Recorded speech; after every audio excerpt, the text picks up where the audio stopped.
Hello everyone and welcome back. आज हम topic पढ़ेंगे रेसिडेंशियल स्टेटस ऑफ कंपनी। हम रेसिडेंशियल स्टेटस अगर याद होगा किसी को तो इनकम टैक्स के सब्जेक्ट में पढ़ते थे। इनकम टैक्स में इंडिविजुअल का रेसिडेंशियल स्टेटस क्या होगा, एचयूएफ का क्या होगा, पार्टनरशिप फर्म का क्या होगा, बॉडी कॉरपोरेट का प्लस और ट्रस्ट का, सोसाइटीज का, इस तरीके से अलग अलग लोगों का रेसिडेंशियल स्टेटस पढ़ते थे। अब आज हम पढ़ेंगे कंपनी का रेसिडेंशियल स्टेटस क्या होगा। अब सबसे पहले तो ये जानना जरूरी है कि ये रेसिडेंशियल स्टेटस क्या होता है। What is the residential status, पहले वो समझ लेते हैं क्या होता है रेसिडेंशियल स्टेटस, फिर उसके बाद हम आगे चलेंगे। ठीक है, देखो रेसिडेंशियल स्टेटस का मतलब है, जिन बच्चे इनकम टैक्स को अच्छे से पढ़े थे उनको पता होगा, और बाई चांस भी अगर तुम्हें नहीं पता है तो मैं अभी बता देता हूं, ध्यान से। रेसिडेंशियल स्टेटस का मतलब होता है कि तुम कहां के रेसिडेंट हो। जैसे मान लो मैं इंडिया में रहता हूं, ठीक है, लेकिन कुछ दिनों के लिए हर साल मैं यूएस चला जाता हूं, तो मैं इंडिया का सिटीजन, सिटीजन तो मैं इंडिया का हूं हमेशा से। सिटीजनशिप एंड रेसिडेंटशिप दो अलग अलग चीजें। सिटीजनशिप मुझे मिला इंडिया में बिकॉज मैं इंडिया में जन्म हुआ था, तो मेरे इंडिया में जन्म होते ही मैं इंडिया का सिटीजन बन।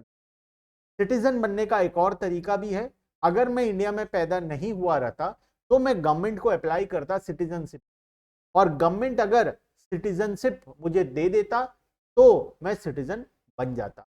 इसीलिए अभी अगर फिलहाल तुम ध्यान लगाओगे तो सीएए का बहुत बड़ा मुद्दा पार्लियामेंट में चल रहा है, जिसका नाम है citizenship amendment act. Citizenship amendment act का मतलब कौन सिटीजन होगा, कौन सिटीजन नहीं होगा, किसे सिटीजनशिप मिलेगा, किसे नहीं मिलेगा। बहुत सारे ऐसे रेफ्यूजीज लोग हैं जो बाहर के कंट्रीज से इंडिया के अंदर में घुसे चले आते, तो क्या वो इंडिया के कहलाएंगे? क्या उन्हें इंडिया के सभी सुविधाएं मिलनी चाहिए? नहीं मिलनी चाहिए। वो इंडिया में आना अलाउड है, नहीं है, ये सब कुछ सिटीजनशिप अमेंडमेंट एक्ट में फाइनल होगा, जो कि अभी पार्लियामेंट में पेंडिंग है, और मोदी सरकार बोलता है कि मैं उसे इंप्लीमेंट करवाऊंगा जल्द ही। ठीक है, तो सिटीजनशिप का मतलब होता है कि मैं कहां का सिटीजन हूं। ठीक है, हमारा टॉपिक ऑफ डिस्कशन है रेसिडेंटशिप। रेसिडेंटशिप मतलब मैं कहां का रेसिडेंट हूं। सिटीजन और रेसिडेंट अलग अलग होता है, कंफ्यूज मत होना। अब आते हैं रेसिडेंट में।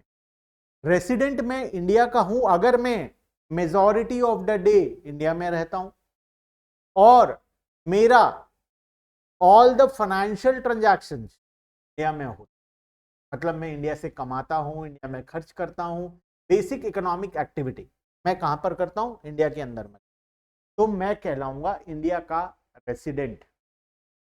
मैं एक बार में दो कंट्री का भी रेसिडेंट हो सकता हूं, इंडिया का भी रेसिडेंट हो सकता हूं, यूएस का भी रेसिडेंट हो सकता हूं, अगर मैं कंडीशन को सेटिस्फाई करूं। एक ही ईयर में मैं दो कंट्री का, एक साथ मैं दो कंट्री का रेसिडेंट भी बन सकता हूं।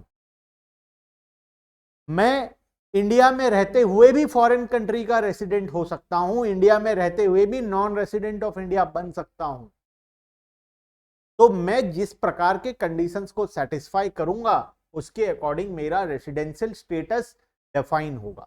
रेसिडेंशियल स्टेटस डिफाइन करना इसीलिए जरूरी है because according to residential status हमारे ऊपर टैक्स लगाया जाता है। अगर मैं इंडिया का रेसिडेंट हूं तो मुझे इंडिया में टैक्स देना पड़ेगा। अगर मैं यूएस का रेसिडेंट हूं तो मुझे यूएस में भी टैक्स देना पड़ेगा। दोनों जगह का रेसिडेंट हूं तो मुझे दोनों जगह टैक्स देना पड़ेगा।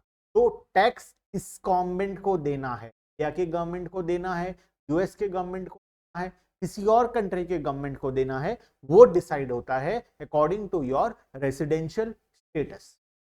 रेसिडेंशियल स्टेटस के अकॉर्डिंग अलग अलग रेट ऑफ टैक्स भी डिफाइन।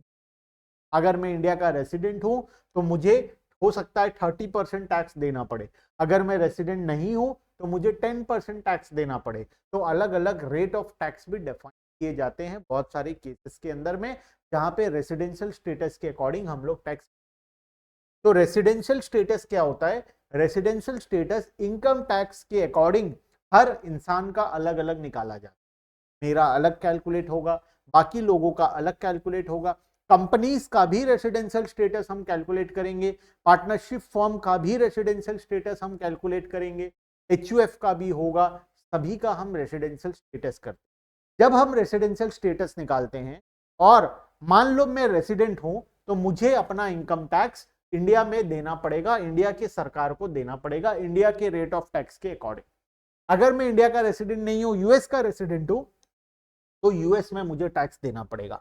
मान लो ऐसा हो जाए, मैं इंडिया में रहता हूं लेकिन मेरा एक घर है, कहां पर, डोनाल्ड ट्रंप के घर के बगल वाला घर मैं खरीद के रखा हूं। डोनाल्ड ट्रंप जानते हो, पहले जो यूएस का प्रेसिडेंट था, ठीक है। डोनाल्ड ट्रंप के घर के बगल वाला घर मैं खरीद कर रखा हूं।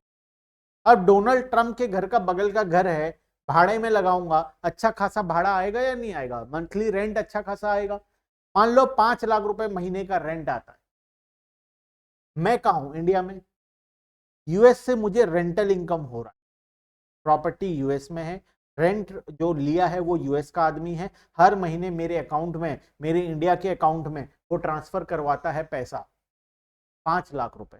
अब इस 5 लाख के ऊपर मैं कौन से गवर्नमेंट को टैक्स दूं, इंडिया के गवर्नमेंट को टैक्स दूं, यूएस के गवर्नमेंट। यूएस गवर्नमेंट बोलता है मेरे जमीन में, मेरे एरिया में आकर घर खरीद कर मेरे ही लोगों से पैसा कमाया और मुझे ही टैक्स नहीं दिया। इंडिया का गवर्नमेंट बोलता है तुम इंडिया में हो ना, तो चुपचाप से इंडिया का टैक्स दो। तो दोनों गवर्नमेंट आपस में झगड़ा करने लगे, मार हो रहे थे डेली, हर मैटर में, छोटा छोटा मैटर में बराक ओबामा फोन लगाता मोदी को, अरे मोदी ये क्या है यार, मैं टैक्स लूंगा। मोदी बोलता नहीं भाई मैं लूंगा। तो कुछ रूल्स बना दिए, पहले तो चेक करो रेसिडेंट है या नहीं। अगर मैं रेसिडेंट हूं तो मैं इंडिया के गवर्नमेंट को टैक्स दूं। हो सकता है यूएस के लॉ के अकॉर्डिंग मुझे वहां पर भी टैक्स देना पड़े। तो बहुत सारे कंट्री आपस में double taxation avoidance agreement sign की। जैसे यूएस और इंडिया ने एक एग्रीमेंट साइन किया है, डबल टैक्सेशन अवॉइडेंस एग्रीमेंट का मतलब हम किसी भी इंसान से डबल टैक्स नहीं लेंगे। मतलब अगर किसी इनकम पे इंडिया का सरकार टैक्स ले लिया है तो यूएस वाला उस पे टैक्स नहीं ले सकता। यूएस में अगर मैंने टैक्स पे कर दिया है तो मुझे इंडिया में पे करना पड़ेगा। तो ये है डबल टैक्सेशन अवॉइडेंस एग्रीमेंट, जो कि दो कंट्री आपस में एक दूसरे के साथ डील साइन कर। तो जब ये लोग डील साइन किए तो हमें उसका बेनिफिट मिला। तो रेसिडेंशियल स्टेटस यहां पर रोल प्ले करता है कि उस डबल टैक्सेशन अवॉइडेंस एग्रीमेंट में भी लिखा हुआ है कि हम किसे टैक्स देंगे, इंडिया के गवर्नमेंट को देंगे, यूएस के गवर्नमेंट को देंगे, कैसे देंगे। ठीक है, तो हम अभी पढ़ रहे हैं fundamentals of corporate tax plan. जब हम कॉर्पोरेट टैक्स के बारे में बात कर रहे हैं, मतलब हम कंपनीज के बारे में बात कर रहे हैं, तो आज हम रेसिडेंशियल स्टेटस ऑफ कंपनीज के बारे में डिटेल में पढ़ेंगे कि रेसिडेंशियल स्टेटस ऑफ कंपनीज क्या होता है और कैसे उसे कैलकुलेट किया जाता है। मेरे हिसाब से मैंने इनफ एक्सप्लेनेशन दे दिया है रेसिडेंशियल स्टेटस के बारे में, किसी को कोई कंफ्यूजन नहीं रहेगा। चलो शुरू करते हैं, आगे बढ़ते हैं रेसिडेंशियल स्टेटस के टॉपिक में। ठीक है, residential status of a company determines whether a particular income will be included in total income of a company और a company will be either resident और नॉन रेसिडेंट। या तो वो रेसिडेंट होगा या तो वो नॉन रेसिडेंट, दोनों में से कोई एक चीज। There is no status as non ordinary resident like individual है। इंडिविजुअल में क्या होता है पता है, रेसिडेंट का फिर दो कैटेगरी होता है, नॉन ऑर्डिनरी एंड ऑर्डिनरी। ठीक है, लेकिन कंपनीज के केस में सिर्फ रेसिडेंट और नॉन रेसिडेंट दो ही कैटेगरी हमारा होता है। The residential status of corporate SSC displayed in figure 2.8। आ जाओ देखो फिगर 2.8 को देखो, रेसिडेंशियल स्टेटस के बारे में बताया। रेसिडेंशियल स्टेटस अगर एक इंडियन कंपनी है तो इंडियन कंपनी के केस में वो हमेशा क्या रहेगा, रेसिडेंट ही रहेगा। इंडियन कंपनी हमेशा रेसिडेंट रहता है।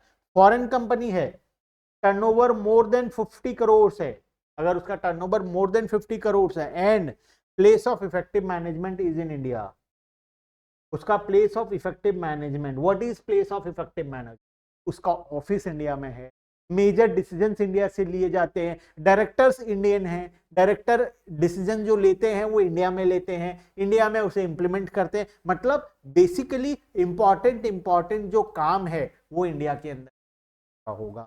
इसे बोलते हैं place of effective, POEM, place of effective management. Turnover अगर 50 करोड़ से ऊपर है और अगर place of effective management India के अंदर में है तो वो कहलाएगा एक रेसिडेंट कंपनी। अगर टर्नओवर लेस देन 50 करोड़ से तब तो वो हमेशा क्या है, नॉन रेसिडेंट है। गवर्नमेंट का क्या मुद्दा है पता है, गवर्नमेंट बोलता है ये छोटे छोटे चिंदी लोगों से मुझे टैक्स कलेक्शन करने का कोई मन नहीं है। कंपनीज, फॉरेन कंपनी के केस में अगर छोटा मोटा कंपनी है जो अलग अलग कंट्री में बिजनेस करना चाहता है तो उसको आराम से करने दिया जाए, जब वो बड़ा कंपनी बन जाएगा तब हम उससे टैक्स ले लेंगे। तो अगर 50 करोड़ से नीचे है तो हम मान लेते हैं वो नॉन रेसिडेंट है, टैक्स ना दे तो अलग किसी कंट्री में देना चाहे वहां दे दे, हमको कोई ऐसा जरूरत नहीं है। मतलब लेस देन 50 करोड़ के केस में हम नॉन रेसिडेंट उसे मान लेंगे। लेकिन अगर टर्नओवर 50 करोड़ को क्रॉस कर चुका है तुम्हारा तो उस केस में चेक करेंगे प्लेस ऑफ इफेक्टिव मैनेजमेंट कहां पर है। अगर place of effective management India में है तो वो इंडिया का रेसिडेंट होगा। अगर प्लेस ऑफ इफेक्टिव मैनेजमेंट किसी और कंट्री में लोकेटेड है तो उस कंट्री में वो रेसिडेंट माना जाएगा। मेरे हिसाब से कॉन्सेप्ट क्लियर है। इंडियन कंपनी हमेशा रेसिडेंट होगा चाहे कुछ भी हो जाए। फॉरेन कंपनी है, more than 50 crore turnover, check place of effective management India में है तो फिर वो इंडियन कंपनी मतलब वो रेसिडेंट माना जाएगा। अगर 50 करोड़ से कम है टर्नओवर तो वो हमेशा ही क्या है, नॉन रेसिडेंट कंपनी। चलो आ जाते हैं आगे। According to section 60, the company is said to be resident if it's an Indian company and its place of effective management is in India. For the above purpose, what is place of effective management? Place of effective management, place where key management and commercial decisions that are necessary to conduct the business of an entity or as a whole are in substance made. जहाँ पर important decisions, की management decisions, commercial decision, बड़े बड़े decision company के लिए जा रहे हैं, उस लोकेशन को हम बोलेंगे प्लेस ऑफ इफेक्टिव। ठीक है, concept of place of effective man. आ जाओ। The CBDT, central board of direct taxes, सभी का पापा लोगों का भी पापा मतलब दादाजी, CBDT has issued a final guidelines for determination of POM of the foreign companies. क्या है, the POM guideline shall not apply to company having turnover or gross turnover received of 250 crore और less in a financial. 250 crore से कम वाले company पर पीओईएम apply नहीं होता है। मतलब ये जो रूल्स है ये अप्लाई ही उसी के ऊपर होगा जो 250 करोड़ से ऊपर का बिजनेस करेगा। अब ध्यान रखना, ये हमें पढ़ने की कोई जरूरत नहीं है, हमें सिर्फ इतना जानना है कि प्लेस ऑफ इफेक्टिव मैनेजमेंट क्या होता है and this is the definition. ये पढ़ लो, तुम्हारा काम हो जाएगा। इंडियन कंपनी हमेशा रेसिडेंट होगा, फॉरेन कंपनी टर्नओवर 50 करोड़ से ऊपर है तो check place of effective management. अगर place of effective management India में है तो वो एक रेसिडेंट कहलाएगा। लेकिन अगर मान लो टर्नओवर ही 50 करोड़ से कम है तो उस केस में वो हमेशा नॉन रेसिडेंट होगा। क्लियर है, चलते हैं आगे। ये फर्दर क्लैरिफिकेशन ये सब काट सकते हो, ये सब पढ़ने की जरूरत नहीं है। ठीक है, this is not in your portion, this is not.